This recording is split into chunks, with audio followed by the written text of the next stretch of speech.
Welcome to this journey through one of the most disturbing cases recorded in the history of New Mexico. Before we begin, I invite you to leave in the comments where you're watching from and the exact time you're listening to this narration. We're interested in knowing which places and what times of day or night these documented accounts reach.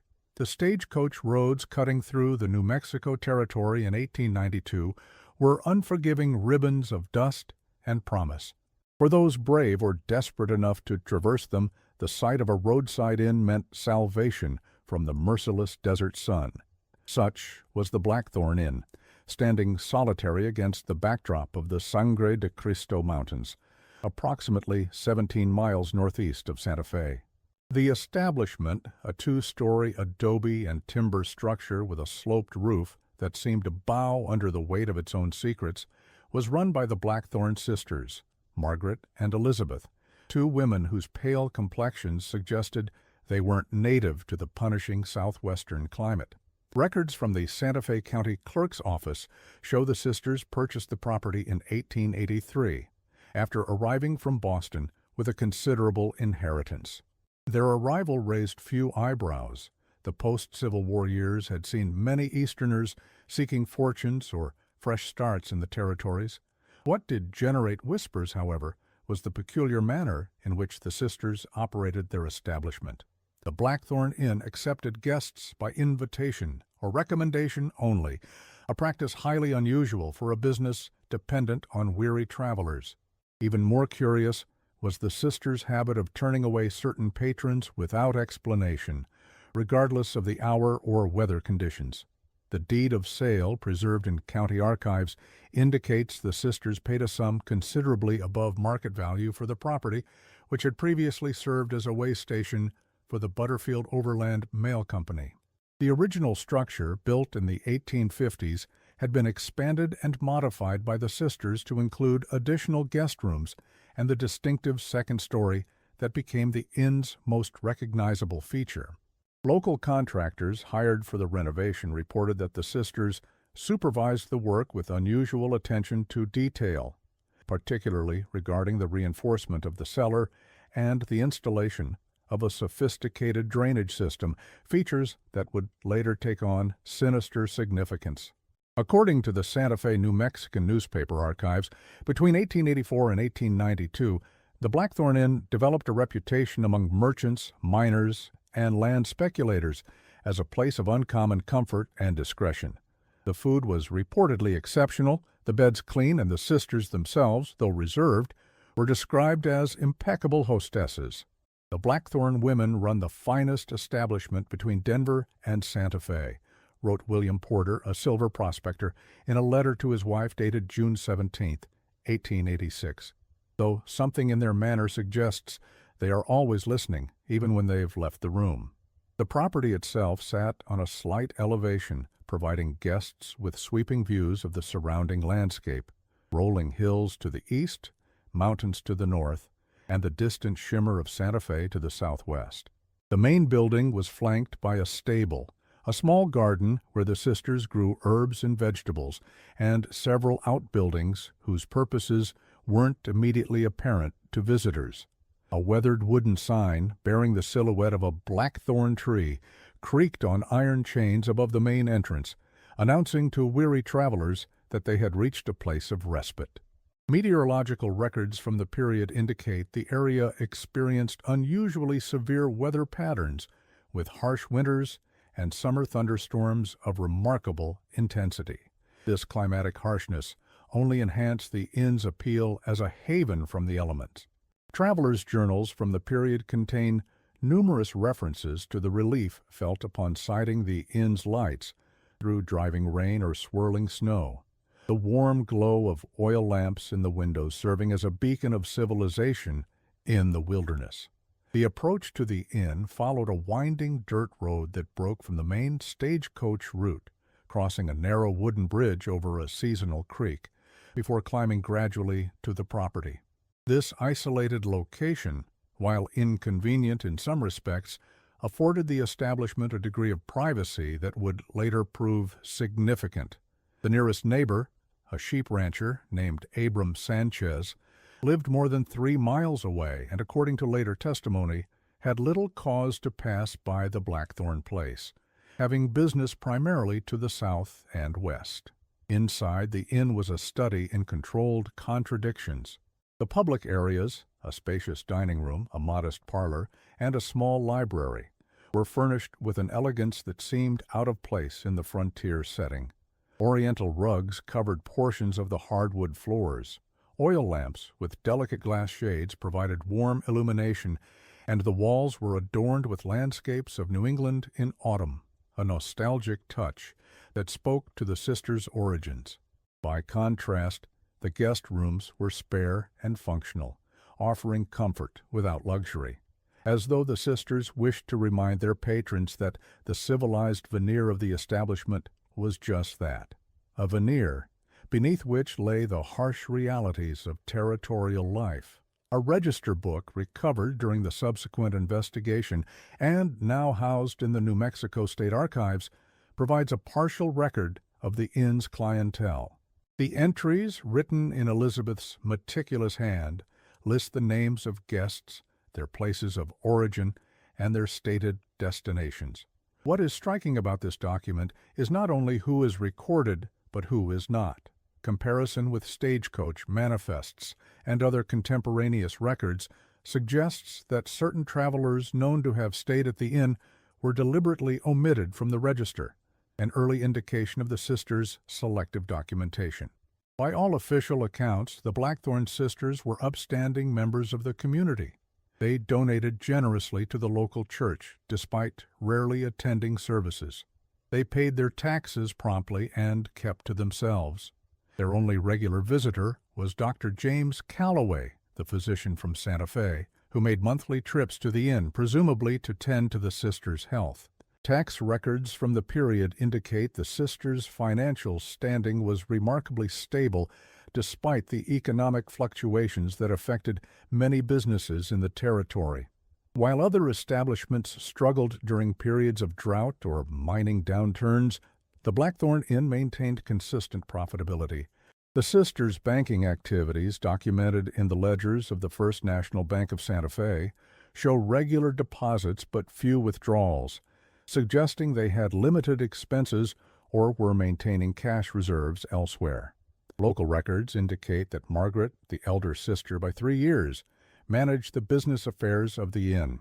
Standing at just over 5 feet tall, with auburn hair typically pulled back in a severe bun, she was described by those who encountered her as formal but not unfriendly. Her voice, according to multiple accounts, was unexpectedly deep and measured, each word emerging with deliberate precision. Elizabeth, slightly taller and fairer than her sister, with pale blonde hair and remarkably light blue eyes, oversaw the domestic operations, cooking, cleaning, and tending to guests' needs. Where Margaret was reserved but present, Elizabeth was described as ethereal, moving through rooms with such quietness that guests often reported being startled by her sudden appearances. Both sisters were well educated by the standards of the time, particularly for women. Margaret demonstrated considerable business acumen in her dealings with suppliers and contractors, while Elizabeth revealed herself to be knowledgeable about literature, botany, and most notably, chemistry. Their correspondence, preserved in various collections, shows a command of language and breadth of reference that impressed even male professionals who corresponded with them on business matters. The sisters' background prior to their arrival in New Mexico was a subject of speculation among locals. The official story, that they had inherited money from their deceased parents and sought a new beginning in the West, was accepted without much question. In an era and region where many preferred not to discuss their pasts, the Blackthornes' reticence was hardly remarkable. What few details emerged came from occasional comments made by Margaret during business transactions in Santa Fe. Their father had been a professor of medicine at a prestigious Boston University. Their mother had died when they were young.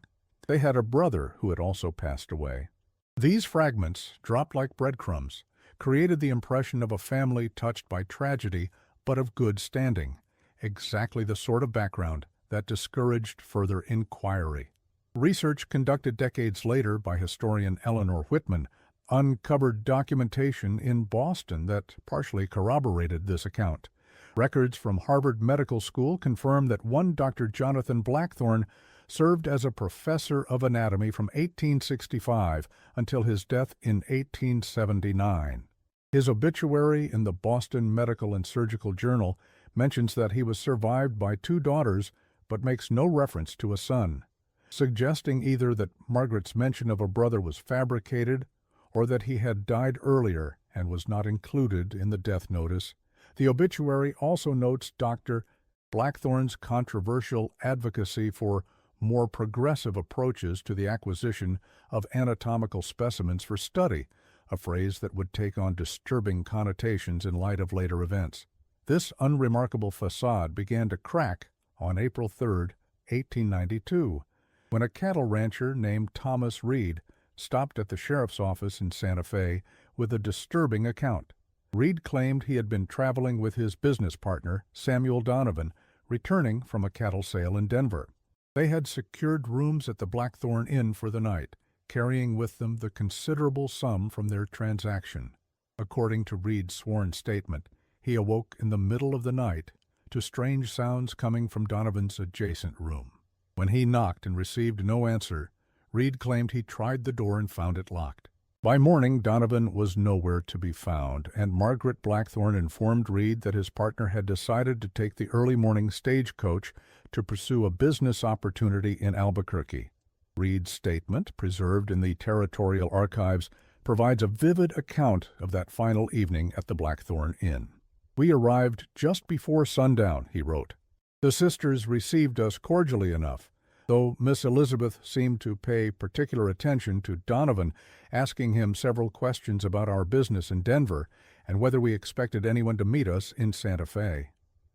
At dinner we were the only guests, and Miss Margaret served us a remarkable stew, rich with game and vegetables from their garden. Donovan commented on its unique flavor, and Miss Elizabeth mentioned a special blend of herbs she cultivated herself. We retired early, having had a long journey. The last I saw of Samuel, he was heading to his room with a glass of brandy provided by Miss Margaret, who insisted it would help him sleep soundly."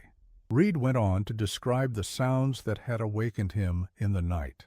It was not a cry or a shout, but a sort of muffled thump, followed by what seemed like dragging. "I listened for perhaps 5 minutes before I rose to check on Samuel. When I knocked at his door, there was a long silence. Then Miss Elizabeth's voice, which startled me, as I hadn't expected her to be in his room at that hour, saying that Mr. Donovan had taken ill and she was tending to him. She suggested I return to bed, assuring me that everything was under control. Something in her tone discouraged further questions. What made Reed suspicious was that Donovan had left behind his saddlebags containing personal effects, though the money from the cattle sale was missing.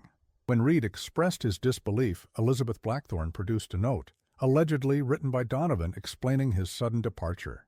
Reed, who had known Donovan for 15 years, insisted the handwriting was not his partner's. The note, which was included in Sheriff Carson's case file, reads, "Reed, have gone to pursue opportunity in Albuquerque. Stage comes early. Will meet you in Santa Fe next week. Take my bags. S. Donovan."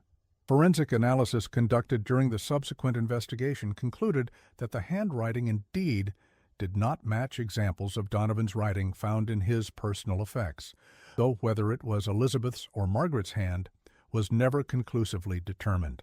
Sheriff William Carson rode out to the Blackthornne Inn that same day, but found nothing amiss. The sisters corroborated each other's accounts perfectly, and without evidence of wrongdoing, Carson could take no action.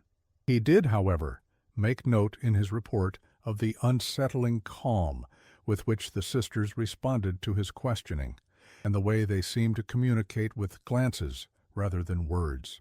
Carson's initial report, filed on April 4, 1892, provides additional context to this first official investigation. Upon arrival at the Blackthornne property, I was greeted by Miss Margaret, who appeared neither surprised nor concerned by my presence. When informed of Mr. Reed's allegations, she invited me inside with a calmness that struck me as peculiar given the seriousness of the matter. The inn was immaculate, showing no signs of disturbance or impropriety. Miss Elizabeth joined us in the parlor, and the sisters proceeded to recount the events of the previous night in such perfect harmony that it suggested either absolute truth or well-rehearsed deception. They presented Mr. Donovan's note, which I have attached to this report, and offered to show me the room where he had stayed, which had already been cleaned and prepared for new guests. Though I could identify no immediate cause for further investigation, I left with a sense of unease I cannot fully articulate.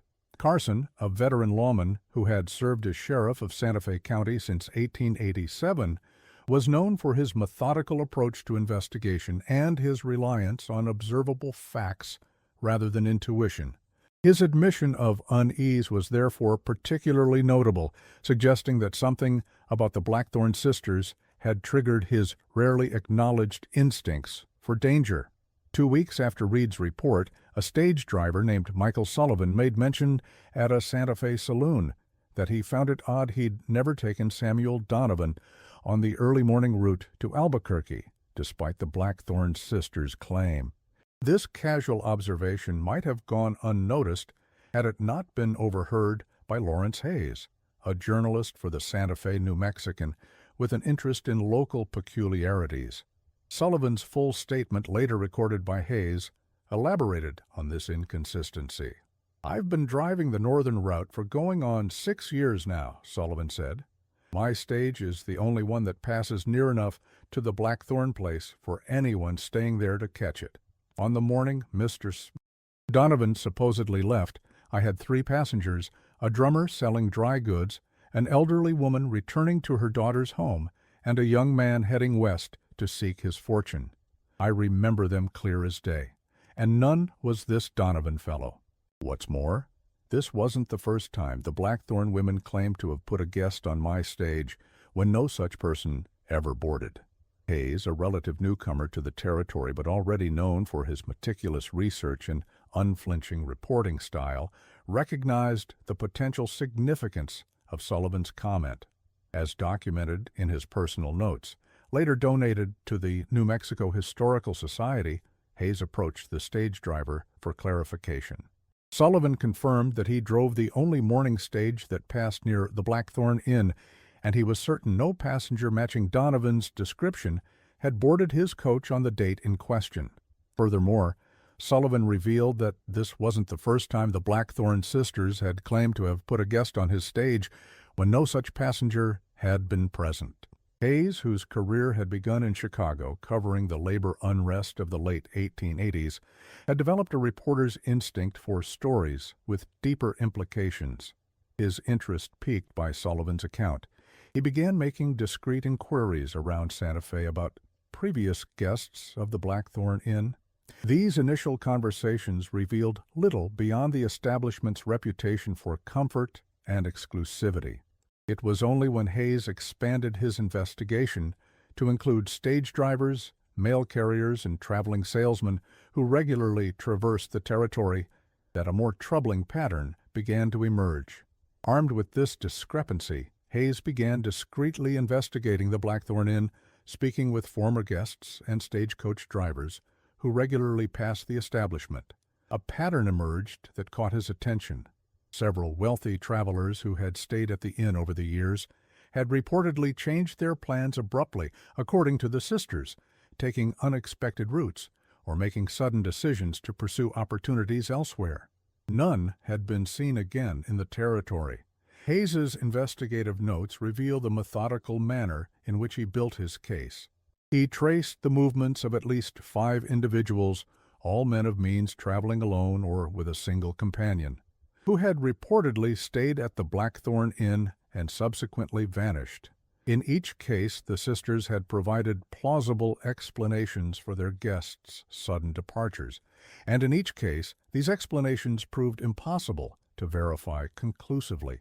Particularly telling was the case of Edward Holloway, a mining investor from Philadelphia, who had telegraphed his wife about his successful negotiations just hours before checking into the Blackthornne Inn in October 1889.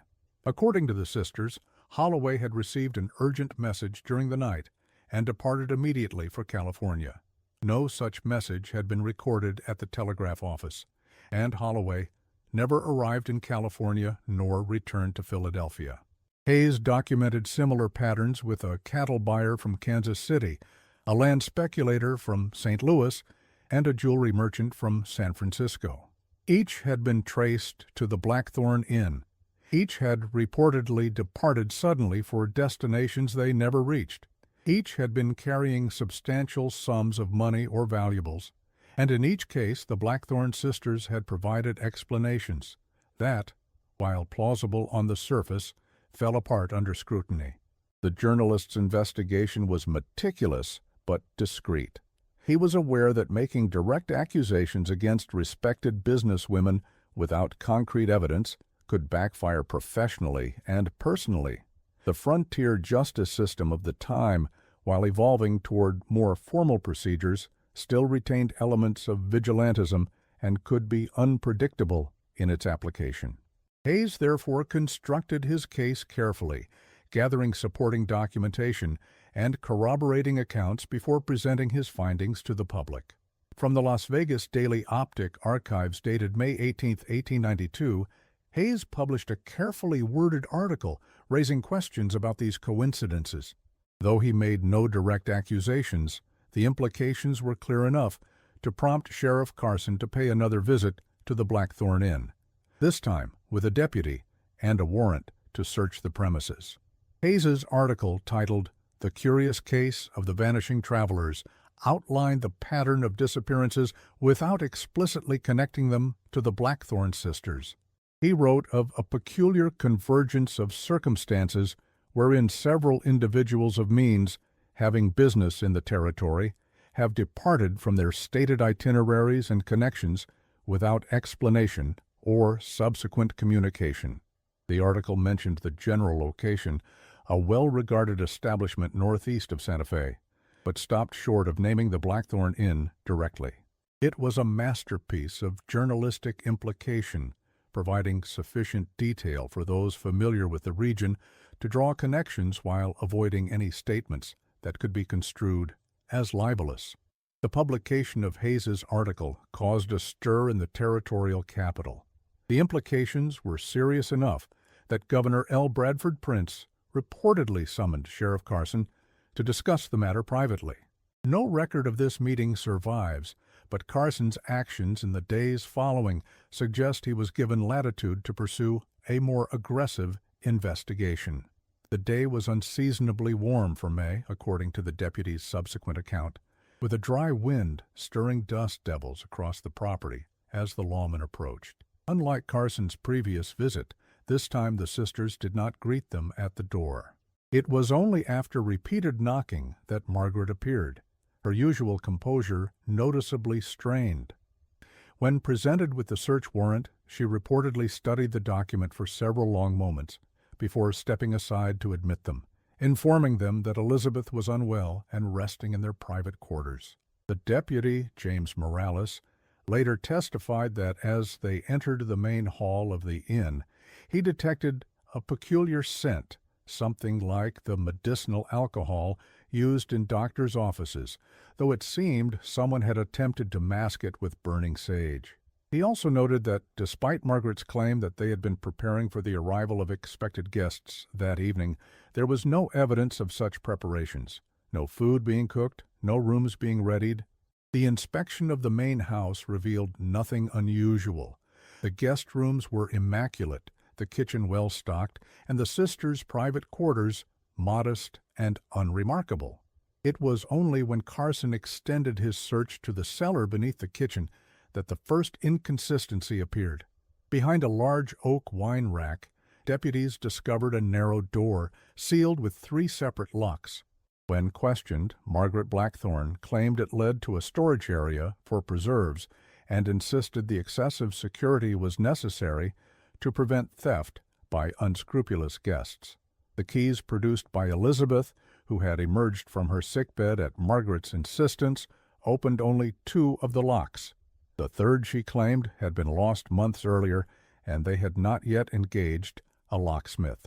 Sheriff Carson, growing increasingly suspicious, ordered his deputy to break the lock.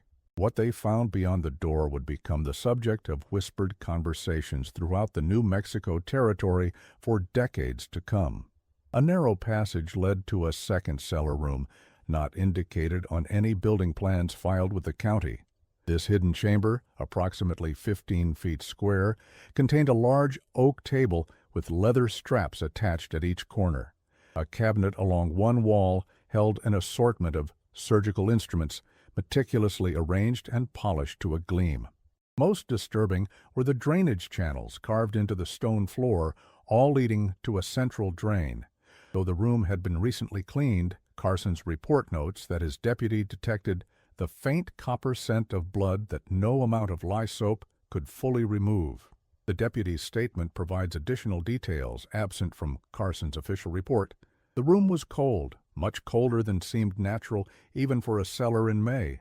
When Sheriff Carson pried up the iron grate covering the drain, we discovered it descended far deeper than the foundation of the house should have allowed, and the sound of running water echoed from below, suggesting a connection to underground streams or caverns not documented in any survey of the property.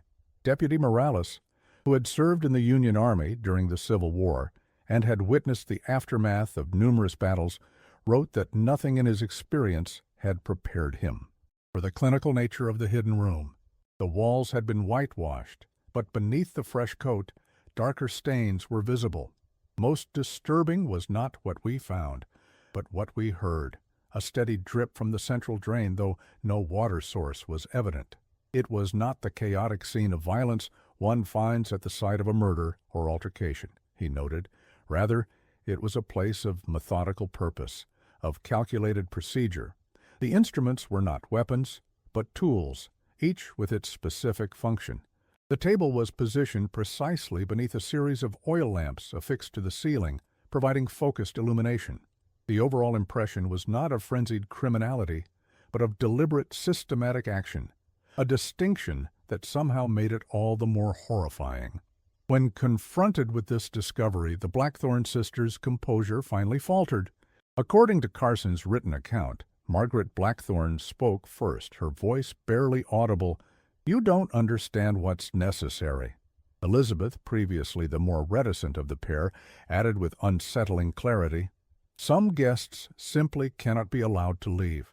Carson's report continues, "Upon hearing these statements, which I took to be confessions of criminal activity, I informed the Blackthorne women that they were under arrest on suspicion of kidnapping and possibly murder."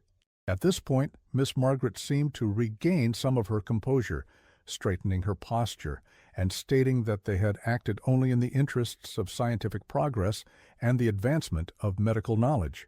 Miss Elizabeth nodded in agreement, but said nothing further.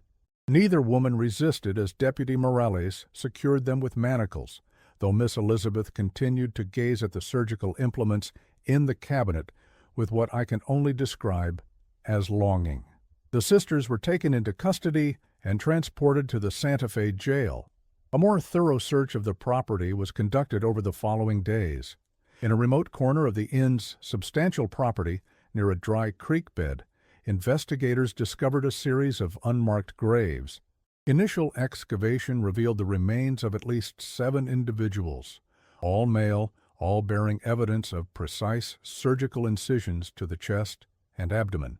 The excavation process, documented in detail by both Carson and the territorial coroner, Dr. Wilson, was hampered by the remote location and the difficult terrain. Workers had to transport tools and equipment by wagon over rough trails, and the summer heat made the task of recovering and examining remains particularly challenging. Despite these obstacles, the team worked methodically, establishing a grid system over the suspected burial area and carefully removing layers of soil to expose any evidence beneath. The coroner's report, dated May 22, 1892, details the examination of these remains with clinical detachment that nonetheless conveys the horror of the discoveries. Subject A, estimated to have been a male of approximately 40 years of age, exhibits evidence of systematic dissection rather than conventional murder. The sternum and ribcage were removed with remarkable precision, suggesting knowledge of surgical techniques. Internal organs, specifically the heart, lungs, and portions of the digestive tract, are absent. Most striking is the lack of blood saturation in the surrounding soil, indicating the subjects were exsanguinated elsewhere prior to burial. Subject B demonstrates similar expert dissection, though in this case the focus appears to have been on the cranium and brain cavity. Dr. Wilson's notes continue with detailed descriptions of each set of remains, cataloging the specific procedures that had been performed and the organs that had been removed. He remarked repeatedly on the extraordinary skill evidenced by the incisions and the methodical approach to the dissections. His professional assessment, while strictly scientific in its language, conveyed a chilling implication. Whoever had performed these procedures had extensive anatomical knowledge and considerable practical experience that could only have been gained through repeated practice. The territorial prosecutor prepared murder charges against both sisters, but they would never stand trial. On the third night of their incarceration, Margaret and Elizabeth Blackthornne were found dead in their cell, having apparently consumed poison that had been sewn into the hems of their dresses. How they had managed to conceal this poison through multiple searches became yet another mystery in the increasingly bizarre case. The jailer who discovered their bodies reported that they were positioned side by side on a single cot, hands clasped between them, faces serene in death, as they had rarely been in life. No suicide note was found, though Margaret's Bible was open to Ecclesiastes, the passage, "All go to one place, all are from the dust, and to dust all return," underlined in ink that appeared fresh.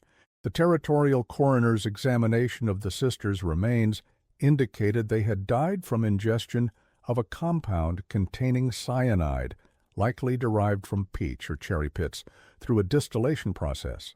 This finding was significant in that it aligned with equipment later discovered at the inn, a small still and chemical apparatus in one of the outbuildings that could have been used to produce such a poison. The implication was clear. The sisters had prepared for the possibility of capture and had determined their own ending long before suspicion fell upon them. News of the sisters' suicide spread quickly through Santa Fe and surrounding communities.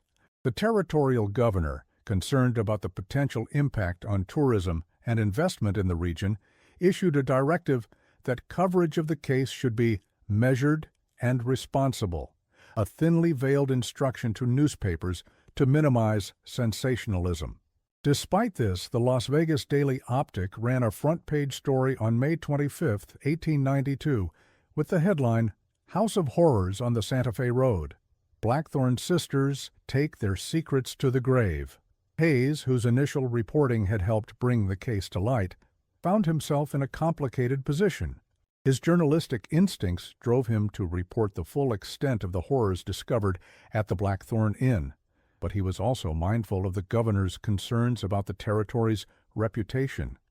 His solution was to focus on the investigative process rather than the graphic details, publishing a series of articles that examined how the sisters had managed to operate undetected for so long and the various systems, social, legal, and economic, that had failed to protect their victims. The most puzzling elements of the Blackthorne affair emerged during the subsequent investigation. Dr. James Calloway, the Santa Fe physician, known to visit the inn monthly, had himself vanished without a trace. His medical office was found abandoned, his instruments missing, and his patient records destroyed. Sheriff Carson's deputies discovered correspondence between Calloway and several medical research facilities in the East, suggesting the doctor had been engaging in unauthorized anatomical studies. Calloway's landlady, Mrs. Abigail Patterson, provided investigators with a potentially significant timeline. She reported that the doctor had not been seen since May 16th, 2 days before Hayes's article was published in the Las Vegas Daily Optic. She had noticed nothing unusual about his behavior in the days leading up to his disappearance, though in retrospect she recalled he had received a delivery of several large trunks approximately a week earlier, which he had taken directly to his office rather than to his residential quarters above it. A search of the doctor's home revealed a journal containing detailed anatomical notes and drawings, some labeled with the names of missing travelers. Most disturbing was an entry dated January 1890, in which Calloway wrote, "The Blackthornne women continue to provide excellent specimens for study. Their technique improves with each subject, and the preservation methods we have developed should revolutionize medical education if only the narrow-minded medical establishment were prepared to understand the necessity of our methods." The journal, which covered the period from Calloway's arrival in Santa Fe in 1884 through early 1892, provided a chilling chronicle of his collaboration with the Blackthorne sisters. Early entries described his initial encounter with them, treating Margaret for an injury sustained while riding, and his growing fascination with their knowledge of anatomy, which he noted was unusual for women of their background. By 1886, the entries had shifted from professional admiration to conspiracy, detailing their shared interest in obtaining anatomical specimens through means outside conventional medical channels. Calloway's writings revealed a man obsessed with advancing medical knowledge, but frustrated by what he perceived as institutional resistance to his methods. He railed against the timidity of established medical schools and their slavish adherence to outdated ethical constraints. The Blackthorne sisters, he wrote, shared his vision of progress unfettered by conventional morality, a partnership of minds that gradually evolved into a systematic operation to procure, process, and distribute human anatomical specimens. The implications were clear. Dr. Calloway and the Blackthorne sisters had been engaged in a methodical operation to murder selected travelers and utilize their bodies for anatomical research. Yet questions remained that would never be answered. How had the Boston-bred sisters developed such skills? What had driven them to such extremes? And most concerning to territorial authorities, where had the resulting research been sent? Further investigation of Calloway's background revealed that before arriving in New Mexico in 1884, he had been employed as a demonstrator of anatomy at a medical college in Baltimore. His departure from that position coincided with an internal investigation into the disappearance of cadavers and specimens from the college's collection. No charges had been filed, but Calloway's reputation had been sufficiently damaged to necessitate his relocation to the territories, where medical credentials were less scrutinized and doctors in short supply.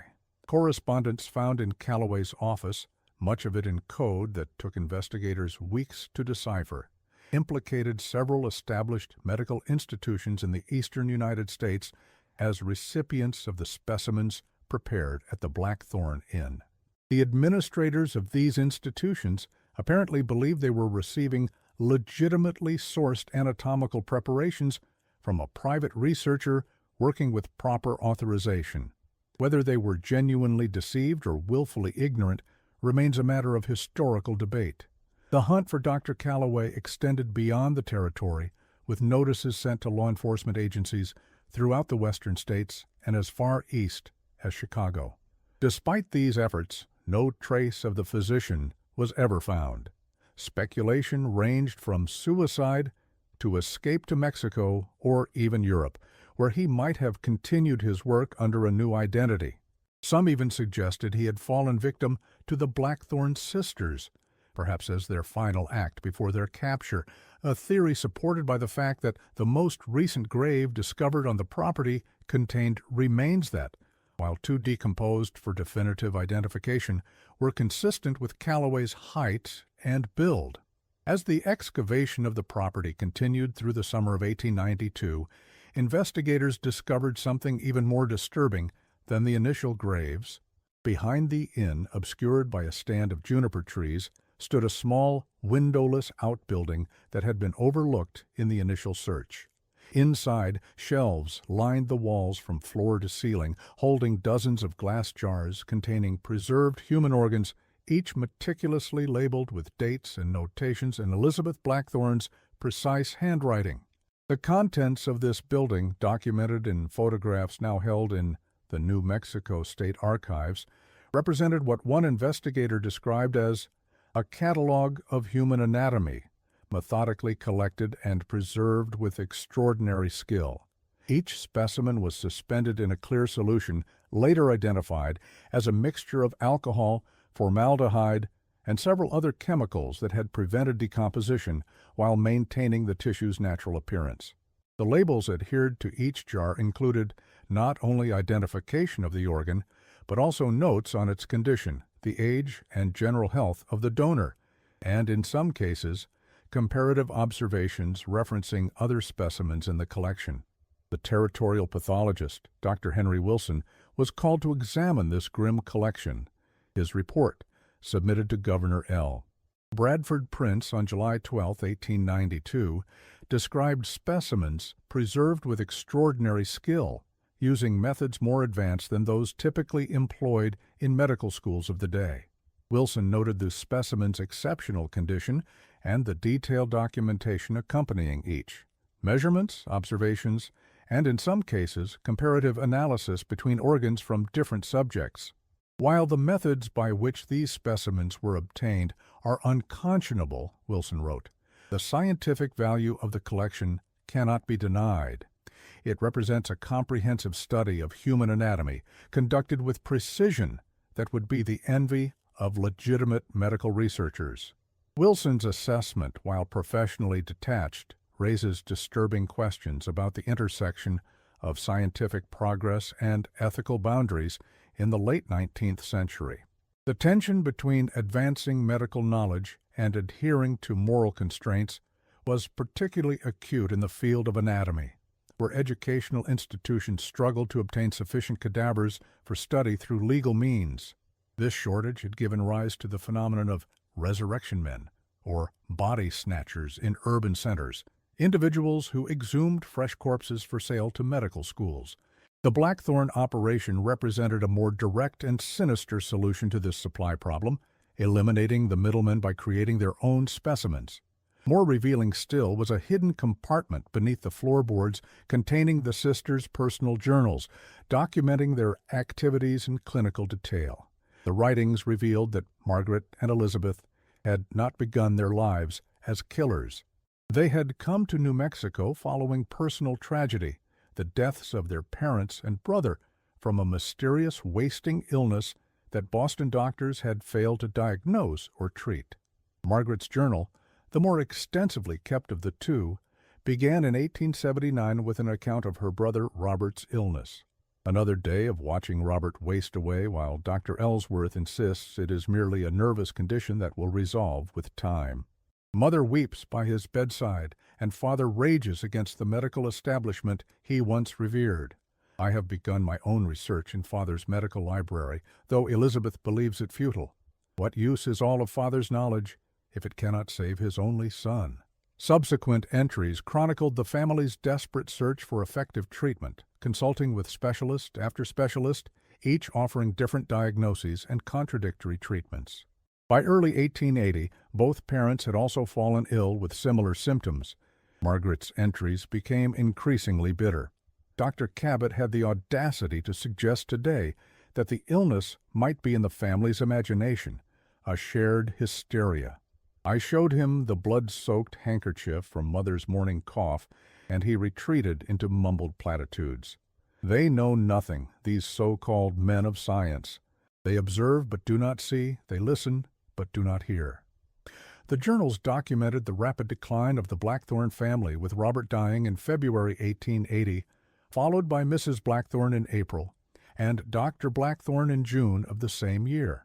Margaret's entries during this period grew increasingly erratic, veering between profound grief and cold analytical observations of her parents' symptoms. Father's liver appears to be failing now, she wrote in May 1880. His skin has taken on a yellowish cast, and the whites of his eyes have followed suit. He speaks less each day, and when he does, his words are often nonsensical. Yesterday he mistook me for a former colleague and began discussing the proper technique for arterial injection of preservation fluid. I took notes. This last detail was particularly telling, suggesting that even in the depths of her grief, Margaret's scientific curiosity remained active. The transformation from dutiful daughter to methodical killer was not sudden, but incremental, a gradual erosion of conventional morality in the face of perceived injustice and the pursuit of knowledge that might prevent others from suffering as her family had. The journals described how this loss had kindled in them a bitter resentment toward traditional medicine and its practitioners. Their substantial inheritance had allowed them to establish the inn, which soon evolved from a legitimate business to a carefully constructed trap. They selected victims based on specific criteria, those who were traveling alone, who carried significant sums of money, and who would not be immediately missed. Margaret's entries from 1883, when they first established the inn, show a business initially intended to be legitimate. "The location is ideal," she wrote, "remote enough to offer respite from the bustle of Santa Fe, but accessible to travelers on the northern routes. Elizabeth worries about the isolation, but I find it conducive to contemplation. We have engaged Mr. Estock, Thornton, to oversee the renovation of the Old Way station, with particular attention to the cellar, which I intend to use as a laboratory once we are properly settled." The exact point at which the sisters began targeting guests remains unclear from the journals, as there is a gap in the entries between September 1883 and March 1884. When the record resumes, the tone has shifted significantly. "Our first subject proved less than ideal," Margaret wrote. Administered too much laudanum, and the organs were already showing signs of damage before proper examination could be conducted. We must be more precise in our methods if this research is to yield valuable results. Their early efforts were crude and driven by rage, but their partnership with Dr. Calloway, whom they met when he treated Margaret for a riding injury in 1885, had transformed their vengeful killings into what they perceived as a scientific endeavor. The doctor provided medical knowledge and connections to Eastern institutions that purchased research materials with few questions asked. The entry describing their first meeting with Calloway suggests Margaret immediately recognized a kindred spirit. "Dr. C. attended me today following an unfortunate incident with the new mayor," she wrote. "During the examination, he noticed Father's medical text on the shelf and inquired about it. When I explained my background, a curious light came into his eyes. He spoke of the limitations of medical education in the territories and his own efforts to advance knowledge despite institutional constraints. I sensed in him a mind unfettered by conventional boundaries. E. remains wary, but I believe we may have found an ally in our endeavors." Subsequent entries detail the evolution of their collaboration, with Calloway providing refinements to their techniques and establishing connections with former colleagues at Eastern medical schools who were willing to pay handsomely for well-preserved specimens. What had begun as a personal vendetta against the medical establishment that had failed their family gradually transformed into a profitable enterprise cloaked in the language of scientific progress. Elizabeth's journal, less voluminous but more technically detailed than her sister's, focused on the methodological aspects of their work. She documented the development of their techniques, from the initial clumsy attempts that wasted valuable material to the refined procedures they eventually established. "We have found that a tincture of laudanum in the evening brandy ensures the subject remains compliant during transport to the preparation room," she wrote in an entry from 1887. "M. has perfected a method of extraction that maintains the integrity of the hepatic system, which Dr. C. believes will be of particular interest to his colleagues in Philadelphia." The clinical detachment of Elizabeth's writing is perhaps more disturbing than the occasional flashes of rage evident in Margaret's journal. Where the elder sister retained some emotional connection to their actions, Framing them as a form of justice against an uncaring medical establishment, Elizabeth appeared to view their victims purely as research material, referring to them consistently as subjects or specimens, rather than by name or even as people.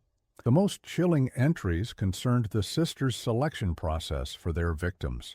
Elizabeth detailed a system of subtle tests administered to guests during dinner conversation and evening interactions, questions about family connections, business associates, expected destinations. Those who indicated they were closely monitored or expected elsewhere were permitted to depart unharmed. Those who revealed themselves to be more isolated became candidates for what Elizabeth clinically termed the procedure. Subject selection criteria have been refined based on our experiences, she wrote in 1889. Ideal candidates are male, between 30 and 50 years of age, traveling alone or with a single companion who can be similarly processed, carrying sufficient valuables to justify the effort, and unlikely to be immediately missed. During initial assessment over dinner, attention should be paid to indicators of general health, clear eyes, good color, robust appetite, as these correlate with specimen quality. Conversation should be directed toward determining the subject's itinerary and connections without arousing suspicion. Elizabeth's entries also revealed that not all visitors to the inn were targeted. Some were deliberately cultivated as advocates who would spread positive reports about the establishment, enhancing its reputation and attracting more potential subjects. This calculated approach explained how the sisters had maintained their respectable facade for so many years despite the significant number of disappearances associated with their property. The final pages of Elizabeth's journal, dated just weeks before their capture, revealed a growing paranoia. She wrote of hearing the voices of their victims in the walls of the inn, of feeling watched by unseen eyes. "We have crossed thresholds that cannot be uncrossed," she wrote. "The work must continue, but I fear we have attracted attention we cannot afford." One of her last entries, dated May 10, 1892, suggests she had begun to question the sustainability of their operation. M. believes we should consider suspending our activities temporarily, perhaps claiming illness or the need for renovations to explain a closure of the inn. I disagree. Any change in our established patterns would only draw unwanted scrutiny. Better to continue as we have, though perhaps with greater selectivity in subject identification. Dr. C has become increasingly erratic in his visits and communications, another cause for concern. I have prepared contingencies should circumstances deteriorate beyond recovery. The contingencies mentioned likely referred to the poison later used in their suicide, indicating that Elizabeth, at least, had anticipated the possibility of their capture and had determined that death was preferable to trial and likely execution. Margaret's last entry, dated May 1, 1892, just days before their arrest, suggested she had begun to question their enterprise, though not from moral compunction. E believes we must continue as we have, but I wonder if we have not already gathered sufficient data to complete our work. Dr. C insists the research requires more subjects, always more, but his scientific curiosity seems increasingly indistinguishable from base hunger. I sometimes wonder what he sees when he looks at us, colleagues, or simply providers of material who might themselves become subjects of study should circumstances change. This final insight into Margaret's state of mind reveals a growing rift between the sisters and their medical collaborator, as well as a dawning awareness that the very detachment they had cultivated toward their victims might be mirrored in Calloway's attitude toward them. Whether this realization came too late, or whether it might eventually have led to the termination of their activities even without law enforcement intervention, remains one of many unanswered questions surrounding the case. Following the sisters' suicide, the Blackthornne Inn was seized by the territorial government. An auction of the property and contents was scheduled, then abruptly canceled, when two potential buyers reported hearing strange sounds within the empty building during their inspection. The property remained vacant, falling into disrepair as the years passed. According to local newspaper accounts, superstition quickly attached itself to the property. Travelers reported seeing lights in the windows of the abandoned inn, though no one lived there. Ranchers claimed their cattle refused to graze on the land, circling around the property but never crossing onto it. A Santa Fe spiritualist named Madame Rosario held a séance in the empty parlor in October 1892, after which she reportedly refused to discuss what she had experienced, abandoning her practice and leaving the territory entirely. The Santa Fe New Mexican, which had followed the case closely, published a brief article on October 30th, 1892, regarding Madame Rosario's abrupt departure. Though light on details, the article quoted a client of the spiritualist who had spoken with her shortly before she left. She was not herself at all, the unnamed client stated. Her hands trembled constantly, and she kept glancing over her shoulder as though expecting to find someone there. When I asked about her visit to the Blackthornne place, she became quite agitated and said only, "Some doors should remain closed. I have opened one that cannot be shut again." Local legend holds that several attempts were made to repurpose or demolish the inn in the years following the sisters' deaths, but each was abandoned due to accidents or unexplained phenomena. A carpenter hired to assess the building for renovation reportedly fled the property after finding what he described as fresh surgical instruments laid out on a table in the cellar, though the room had been empty when he entered it. A group of young men who attempted to spend the night in the abandoned inn as a test of courage in 1895 were found the next morning wandering the road to Santa Fe in a state of extreme distress, unable or unwilling to articulate what had driven them from the building. While such accounts must be viewed with skepticism, attributed more to the human tendency to embellish tragedy with supernatural elements than to any genuine paranormal activity, they speak to the profound impact the Blackthornne case had on the collective psyche of the region. The idea that two respectable women could conceal such darkness behind a veneer of propriety violated fundamental assumptions about social order and gender roles in the late 19th century, creating an anxiety that found expression in ghost stories and legends. In 1907, 15 years after the Blackthornne case, a fire of unknown origin consumed the main structure of the inn. By then, the story had faded from public memory, becoming little more than a macabre footnote in the territorial history. The land was eventually purchased by a cattle rancher who raised what remained of the outbuildings and used the area for grazing. The Santa Fe New Mexican's account of the fire, published February 18, 1907, noted that the blaze was visible for miles, illuminating the night sky with an intensity that seemed disproportionate to the size of the structure. The paper quoted a witness, local rancher Jedediah Taylor, as saying, "It burned like it had been waiting to burn, if that makes any sense. Like something inside was feeding the flames. By morning, there wasn't so much as a timber left standing." Fire Chief Thomas Richardson, who led the response to the blaze, provided additional details in his official report. Due to the remote location and lack of readily available water, no significant firefighting effort could be mounted. By the time my men arrived on scene, the structure was fully engulfed, with flames reaching an estimated 30 feet above the roofline. Of particular note was the unusual color of the fire. Portions of it burned with a greenish-blue tint that I have not observed in my 20 years of service. This may be attributed to chemicals stored on the premises, though no inventory of such materials was available.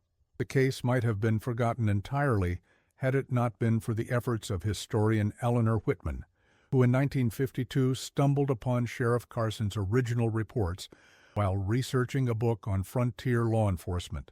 Whitman's subsequent investigation uncovered additional layers to the already disturbing tale. Whitman, an associate professor of Western American history at the University of New Mexico, had not set out to study the Blackthornne case specifically. Her original research focused on the evolution of law enforcement practices in the territories during the transition to statehood. Sheriff Carson's career, spanning this pivotal period, made his records of particular interest. It was among these records that she first encountered references to the Blackthornne Inn and the peculiar circumstances surrounding the sisters' crimes and suicide. Intrigued by the case's absence from most historical accounts of the period, Whitman expanded her research to include court records, newspaper archives, and interviews with elderly residents who might have personal recollections of the events. Her methodical approach yielded a wealth of information that had been scattered across various repositories or preserved only in oral tradition. Through correspondence with medical schools and research facilities on the East Coast, Whitman discovered that between 1886 and 1892, Dr. Calloway had shipped dozens of anatomical specimens to various institutions, all carefully preserved using techniques that were considered advanced for the time. Several of these specimens remained in university collections, though their provenance had been obscured over the decades. In her research notes, Whitman documented her interview with Dr. Harold Pierce, then an elderly professor emeritus of anatomy at Johns Hopkins University, who had been a young assistant when Calloway's specimens were first received. They were remarkable for their preservation and presentation, Pierce recalled. Each came with extensive documentation, measurements, observations, even detailed sketches. The quality was such that several were used as teaching specimens for decades. It was only years later that questions arose about their sourcing, and by then, the original documentation had been separated from the specimens themselves, making it impossible to prove their connection to the Blackthorne case. Dr. Pierce's testimony provided a disturbing epilogue to the sisters' crimes. The possibility that their victims, or parts of them, had continued to serve the medical education the sisters had so bitterly criticized, becoming the silent instructors of generations of physicians who remained unaware of the terrible circumstances of their procurement. Perhaps most unsettling was Whitman's discovery of a collection of personal effects belonging to the victims, found in a trunk in the basement of the Santa Fe courthouse. These items, watches, wedding rings, daguerreotypes of loved ones, had been meticulously cataloged by the sisters, along with notes about their owner's final moments. The clinical detachment with which these notes were written suggested a level of psychological disturbance far beyond simple greed or scientific curiosity. One such note, attached to a gold pocket watch engraved with the initials J.H.M., read, "Subject exhibited unusual clarity during the procedure, maintained consciousness longer than anticipated, requested paper and pen in final moments, request denied as unnecessary sentimentality that might interfere with scientific objectivity. Heart extraction completed at 2:17 a.m. Specimen exceptionally robust." Another note pinned to a worn leather wallet containing a daguerreotype of a young woman and 2 small children. Subject became agitated upon administration of initial sedative. Attempted to flee, necessitating application of physical restraints earlier than protocol dictates. Expressed concern for family waiting in Denver. Sedation increased accordingly. Procedure completed without further incident. Hepatic specimens showed early signs of alcohol-related deterioration, somewhat reducing their value. These artifacts, each representing a life cut short for the sisters' twisted purpose, provided Whitman with a more complete understanding of the human cost of the Blackthorne operation than could be gleaned from official reports alone. She arranged for the personal effects to be documented and, where possible, returned to surviving family members, though in many cases too much time had passed for such connections to be established. Whitman's research culminated in a monograph published by the New Mexico Historical Review in 1954. The publication sparked a brief renewal of interest in the case, but the full extent of the sisters' activities and Dr. Calloway's network remained largely unexamined. The monograph, titled The Blackthorne Sisters' Anatomy of Frontier Murder, presented a comprehensive account of the case, drawing on previously scattered sources to create a coherent narrative. Whitman's academic approach lent credibility to a story that might otherwise have been dismissed as frontier legend, while her attention to historical context helped explain how the sisters had been able to operate undetected for so long.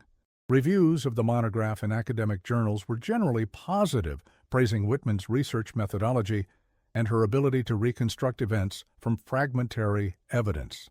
Some critics, however, questioned her decision to include what they considered excessive detail regarding the sisters' methods and motivations, suggesting that such information served no scholarly purpose and might potentially inspire copycat crimes.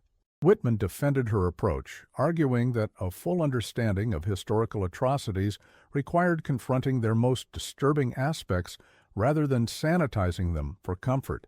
In Whitman's personal papers, donated to the University of New Mexico archives after her death in 1978, there is evidence that her published account of the Blackthorne case was significantly sanitized. Her original draft contained references to correspondences between Dr. Calloway and physicians at several prestigious medical institutions, suggesting a broader network of complicity in the acquisition of anatomical specimens through questionable means. These references were removed from the final publication at the insistence of the university's legal department. The unpublished material also included a more detailed analysis of the sisters' psychological state, drawing parallels between their methodical approach to murder and similar cases in Europe and the eastern United States. Whitman had compiled evidence suggesting that the Blackthorne operation, while unusual in its frontier setting, was not unique in its basic premise, the procurement of anatomical specimens through murder, but represented a particularly sophisticated example of a practice that had occurred sporadically throughout the history of medical education. Also notable in Whitman's unpublished materials is her documentation of local folklore that had accumulated around the Blackthorne case.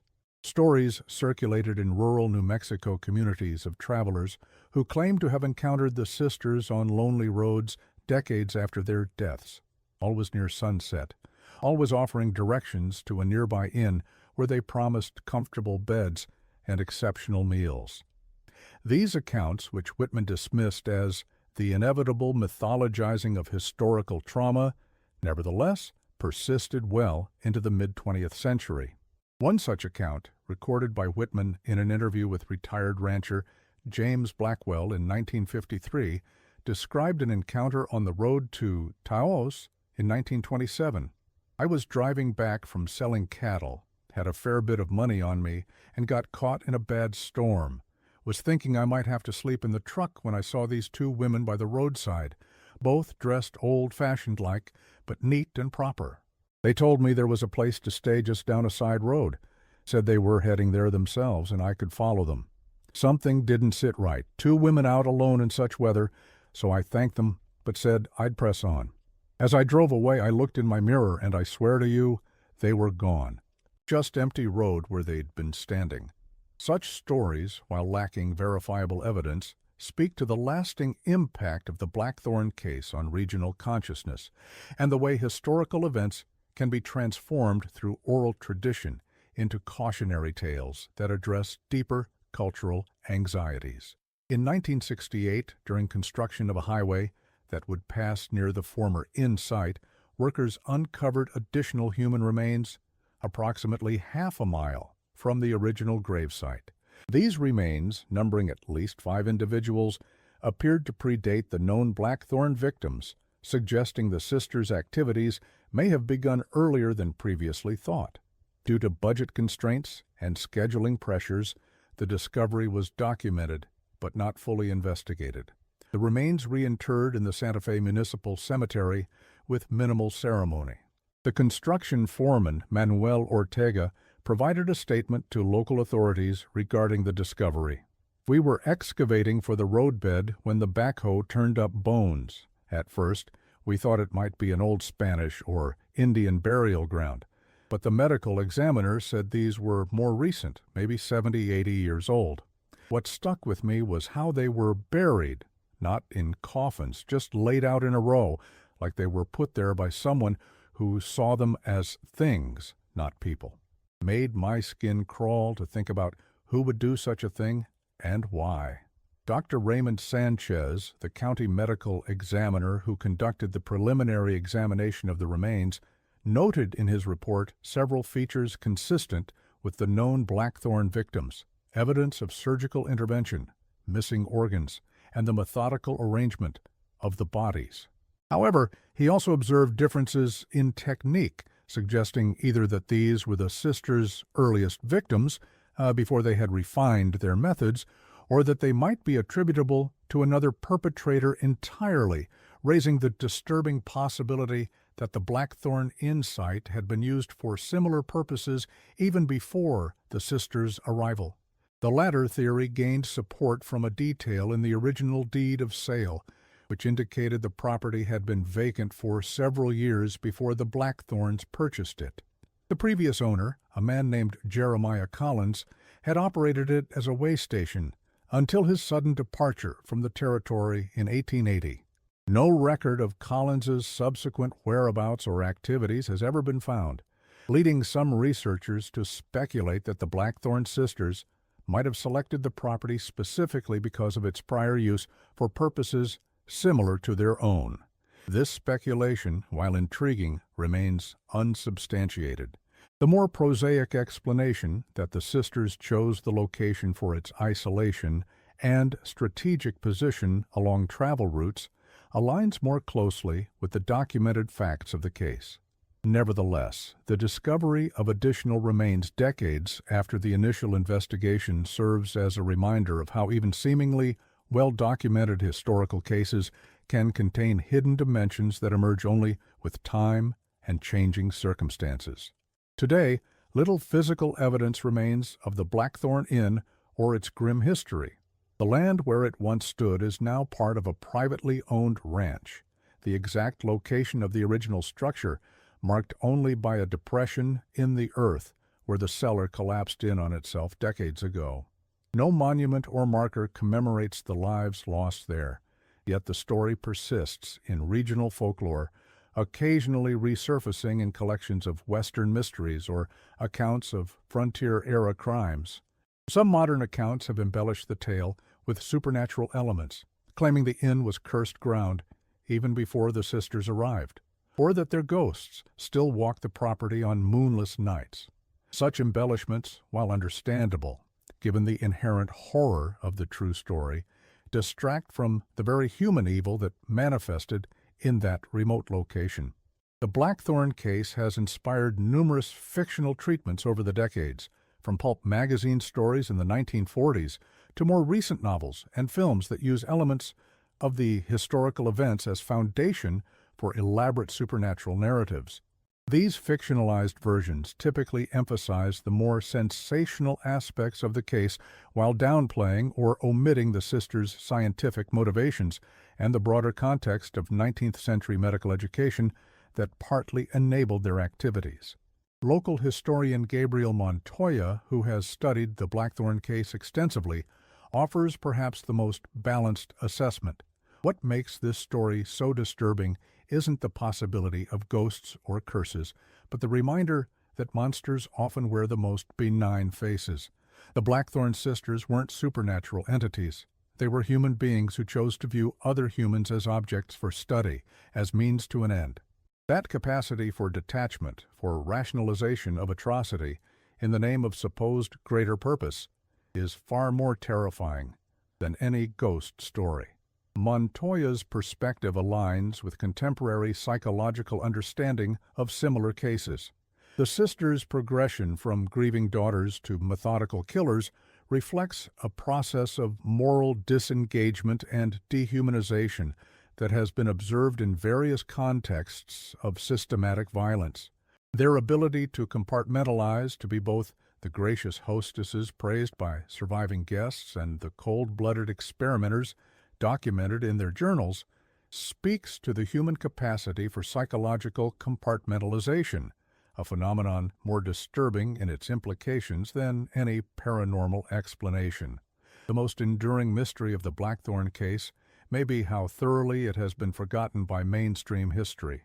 Perhaps this speaks to our collective desire to view the American frontier as a place of opportunity and renewal rather than isolation and madness. Or perhaps, as Eleanor Whitman suggested in her final notes on the case, some stories resist being fully told, as though the very telling of them might somehow complete a circuit better left broken. This selective amnesia extends beyond the Blackthorne case to encompass various aspects of frontier history that contradict preferred national narratives. The story of two educated, seemingly respectable women operating as calculated killers challenges assumptions about both gender and class in the Old West, suggesting a complexity and darkness at odds with more romanticized depictions of the era. What remains beyond dispute is that between 1883 and 1892, in a remote inn along the Stagecoach Road northeast of Santa Fe, two women transformed a place of refuge into a house of methodical horror.